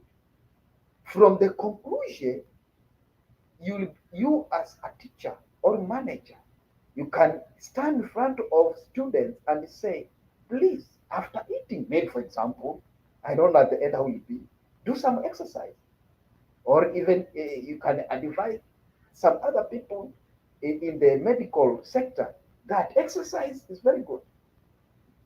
It can assist to reduce cholesterol because pressure, all that one, body mechanisms. Right? So now this dialogue box, when it opens, we have to move this treatment and the cholesterol to its places. That is the second step. Transfer the dependent variable, which is the cholesterol level, to the test variable. I believe you can see the test variable here. Then transfer also the independent variable, the treatment variable, to the group variable. So the cholesterol, which is the dependent variable, will be taken to the test variable. Then the independent variable, which is the treatment, will be taken to the grouping variable. Do not uh, change, because if you change, you will get wrong feedback. Now, I believe when you are transferred the treatment, it will give you some question. Meaning, treatment we have two groups, that of diet and the other one for exercise. So it has to be named. Now, let's see the third step. Define the group. That is the naming. So define the groups. That's the third step for the treatment. Group one, you are given it. You have coded to one, so you write there one.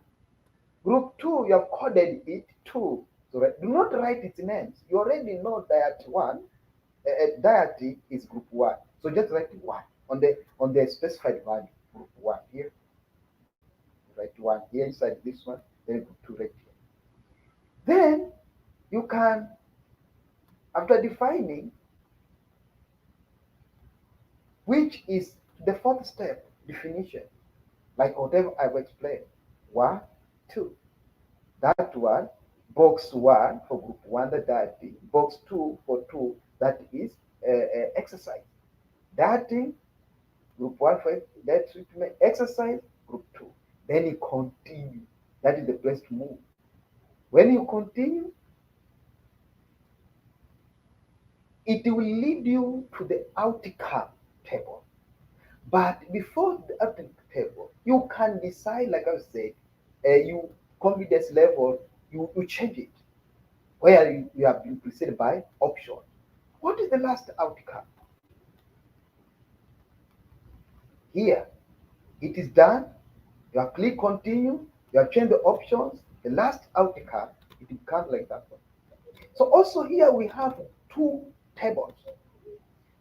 Groups, that is table, then group one. You are trying to compare their means. The purpose of independent test, you are comparing means of two unrelated groups. You were having investigating how cholesterol can be reduced its level. Is it either by dieting or is it by exercise? You are comparing the means these two related groups. Now observe here. Cholesterol dieting, 20 men, for example, it's a mean is this one. For exercise, 20 men it's mean. I believe you can see the difference of the mean.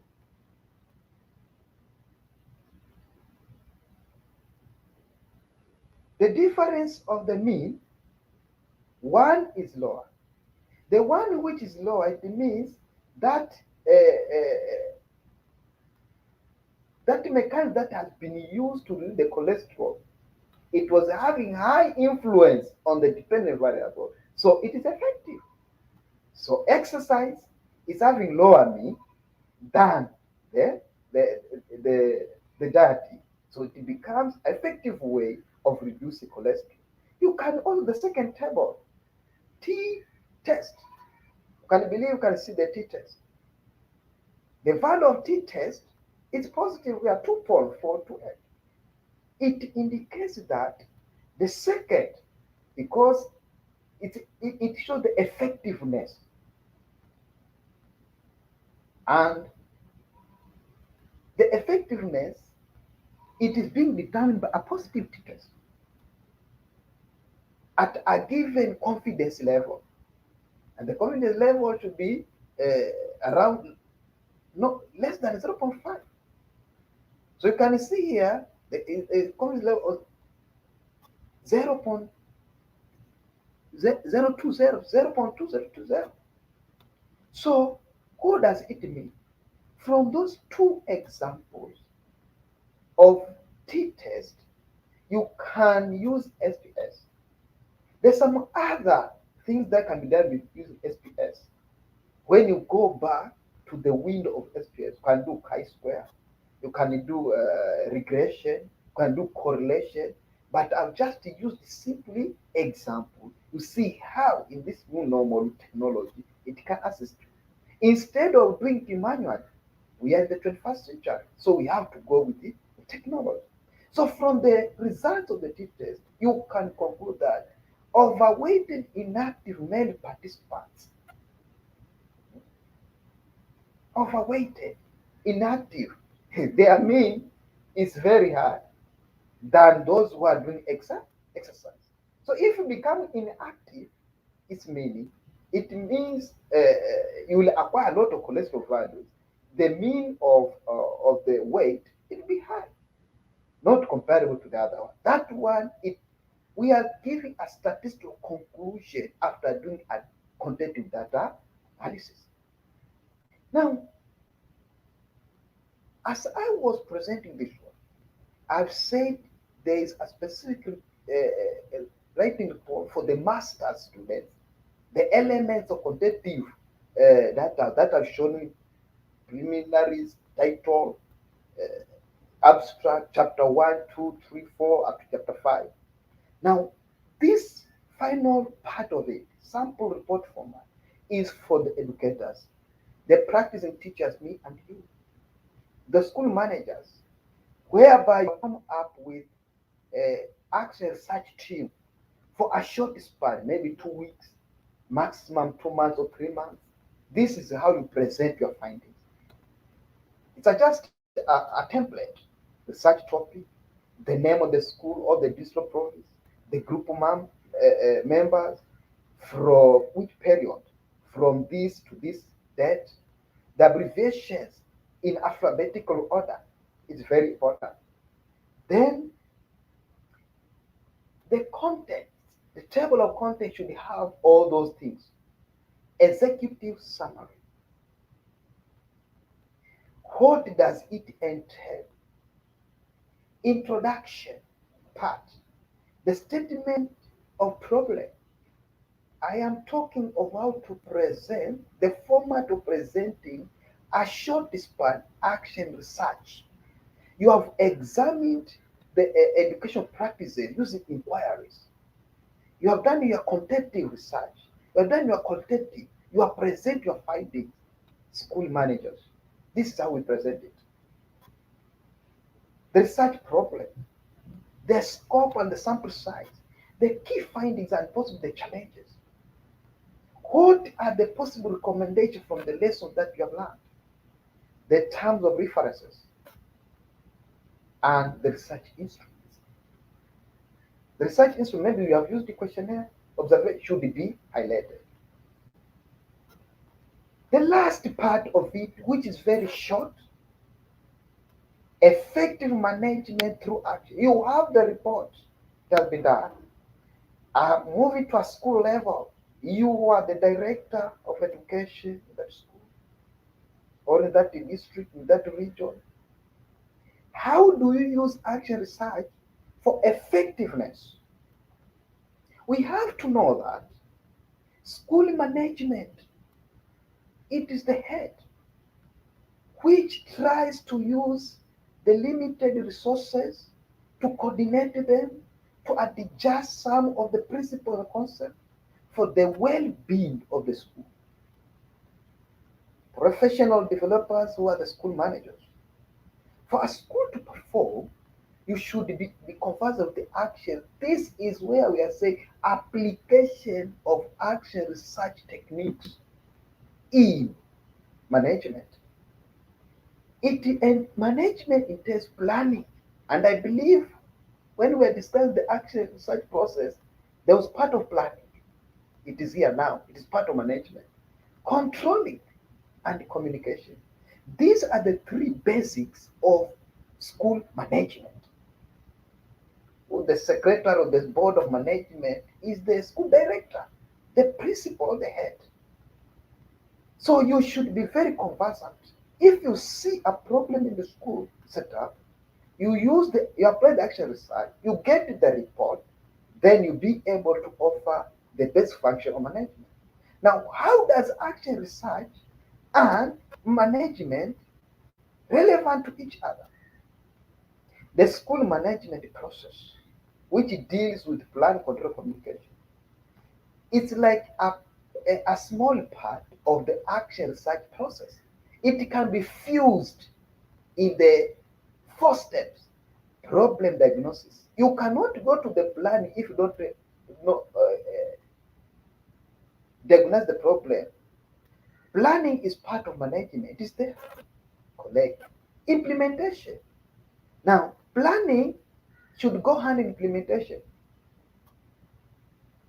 You have decided the data collection with its money that will be used there. You have planned well. But who will implement? The teachers will be there.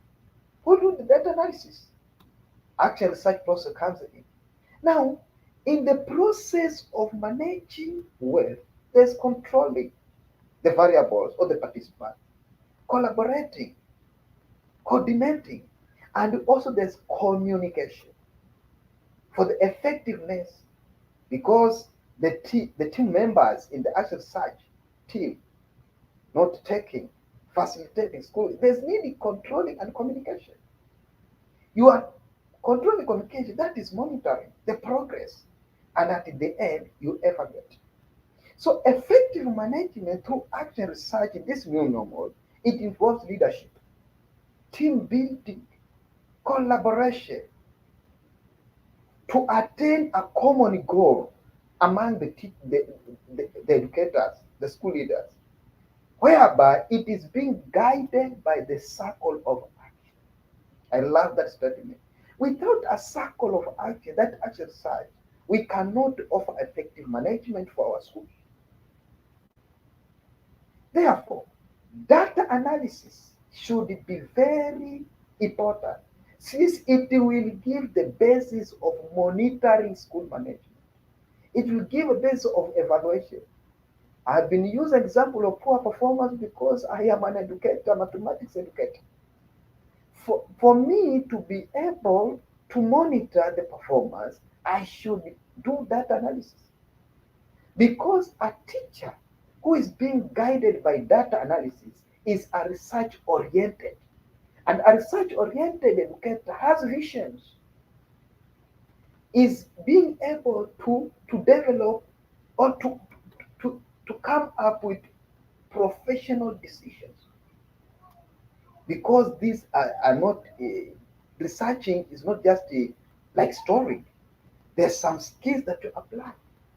So as I am winding up this one, action research in the new normal, we have to embrace data analysis, either qualitative or quantitative, either using simple techniques or Vivo or SPS, so that we be informed, first of all, and we be able to offer directions in management.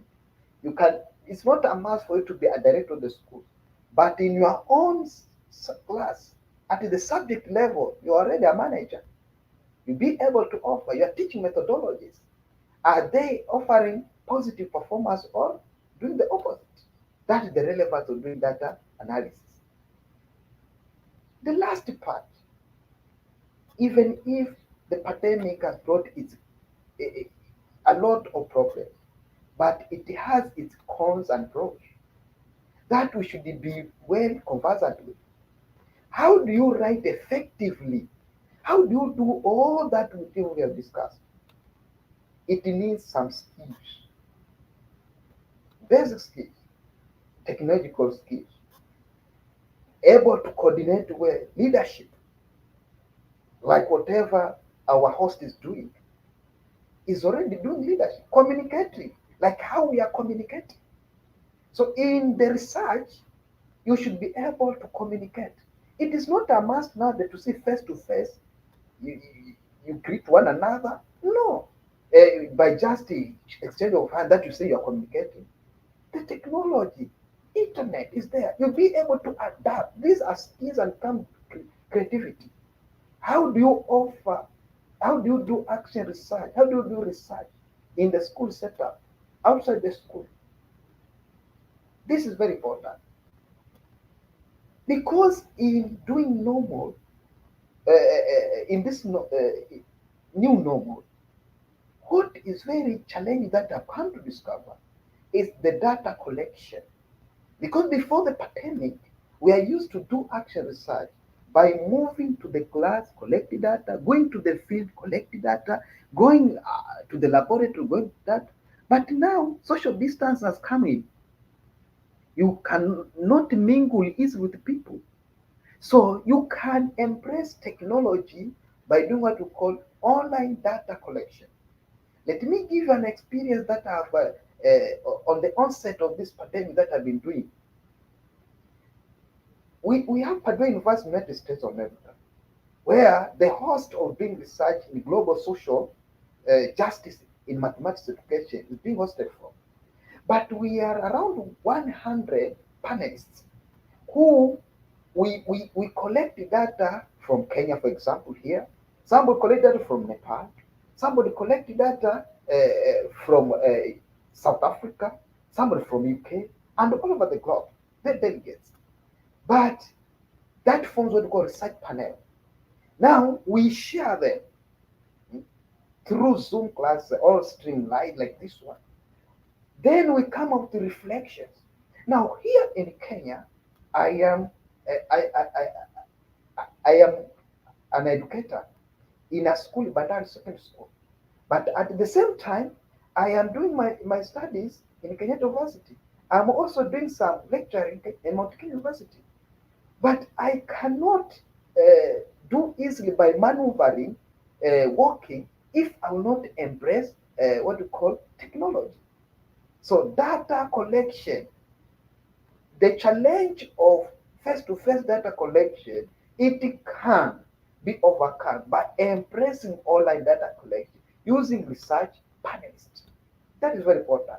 Now, when you are establishing research panelists, first of all, you should be select the correct panelists, having the same understanding. Then you come up with a questionnaire, you email them. The email is very important. The social media is very important. Either Facebook, I really embrace that one. And you give them sufficient time to revise the questionnaires. And you customize in a way that it should not be very many. Uh, I can just say 40 questions in one questionnaire. That is more than enough. And when you're asking questions to this research panelists, you should be very conversant with the sensitive data which is dealing with the gender issues, sex, races. It should be very important. It should be very conversant. And when you are displaying the final outcome, be selective. Some of the data cannot be displayed in the media. That is what should guide us when we are doing online data collection using research panels. Thank you, colleagues. These are some of the references that I've come across, and I believe they can assist us. Thank you. Thank you, sir. That is the end of my presentation.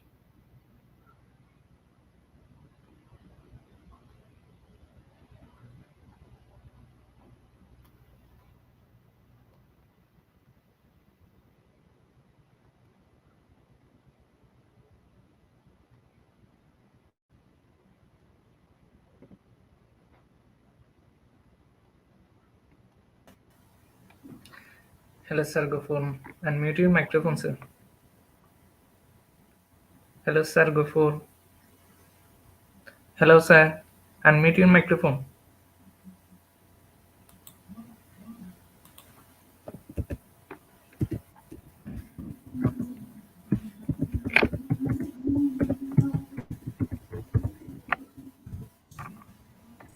Oh, sorry. All right. Sorry for that. Oh, I never realized my microphone is muted. All right, thank you, Sir Wendy Tofa Nixon, for the highly inspiring time with us. Thank you Your too. remarkable depth of understanding of the subject made the lecture an exceptionally stimulating and informative one. You have actually covered a lot on the ground on the discussion of action research process. I really like your discussion on that particular topic, specifically on action research process, and also thank you for enlightening us with the difference between the qualitative research and the quantitative research. That's why I was saying you have covered a lot because you managed to include in your discussion even the HPSS, all right, and everything I think you have covered so far. So thank you for that one, all right, and Thank you, sir. Thank you. yes, on behalf of the Institute of Global Professional, we once again thank you, and we are hoping to have you again in our next series. All right. Thank So you, sir. again, ladies and gentlemen, join me in thanking Sir Mweni Tufa Nixon from Kenya. But he will stay behind to join us for the Q&A portion of this webinar that's coming up next, as there is no online quiz game competition tonight for I think for some technical reasons. So please bear with us. All right. But before we go to the question and answer portion, allow me first to say shout out to Maria Angelica Zedanza Gonzaga. All right, for or in appreciation for showing your continued support to IGP through your regular attendance in our webinar series. All right. So for that reason, IGP is pleased to award you its lifetime membership certificate for being a loyal follower of the Institute of Global Professional. Again, Maria Angelica Sedanza Gonzaga, congratulations. All right. So let's now pave this way to take some questions, okay, posed by our live audience. All right. So we would like to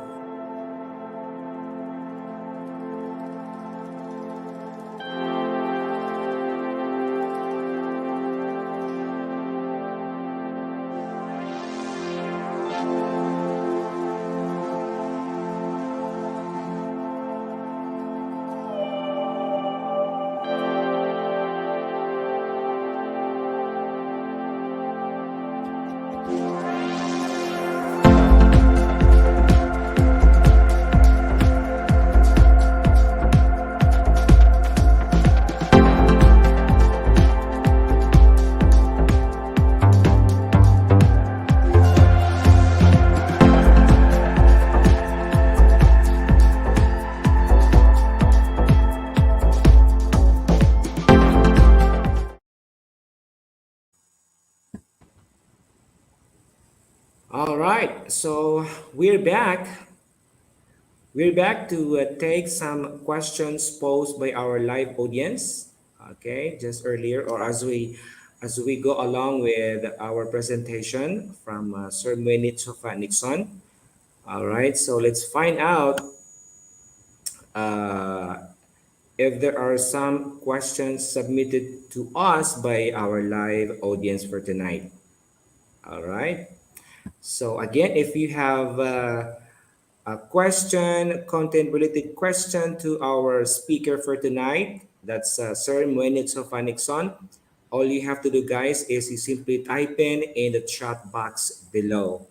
And we are very much happy to, I mean, receive your question and provide an answer. All right. All right. According to Hayes Espanto, thank you, sir. That's a very substantial webinar. Thank you, Ma'am Hayes Espanto, for that comment. All right. All right. Facebook user, how to ask question. You simply type in below in the chat box below.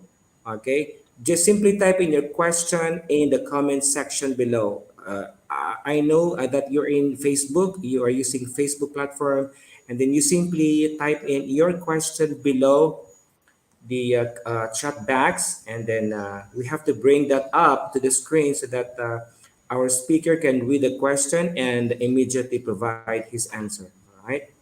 Thank you. Thank you for asking that question.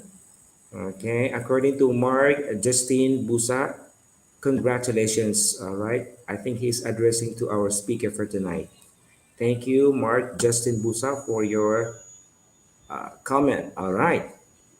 All right. Here we go. All right. Okay. Okay. So we have the first question. Okay. This one is from Karin Ramos Ayat. Okay. Sir Nixon, we are conducting a quantitative research for our research one subject. Can I have some recommendations in conducting our research, specifically in methodology? Thank you. Okay, thank you. This is quantitative research, and quantitative research is very broad, but because you are researching on just one subject issue, you can decide which designs will go with the subject issue. If you can remember the quantitative designs, types of quantitative design which I have discussed with you, descriptive, relational, quant, you can try to bring in what you call quantitative one, a design, case study. So it will be the methodology that will be used will be both quantitative and qualitative mixed study, but the design will be a case study. I believe there you are getting it because we have some methodology, what we call a mixed methodology of doing quantitative design. What does it mean? When you are doing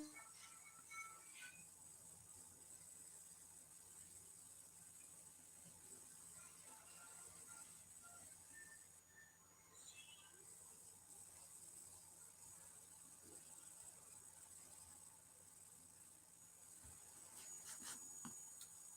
All right. Are we still good?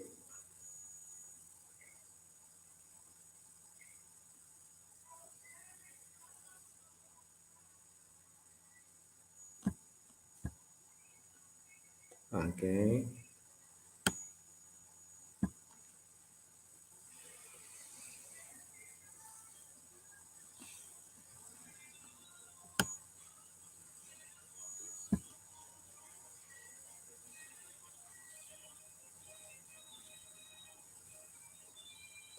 All right.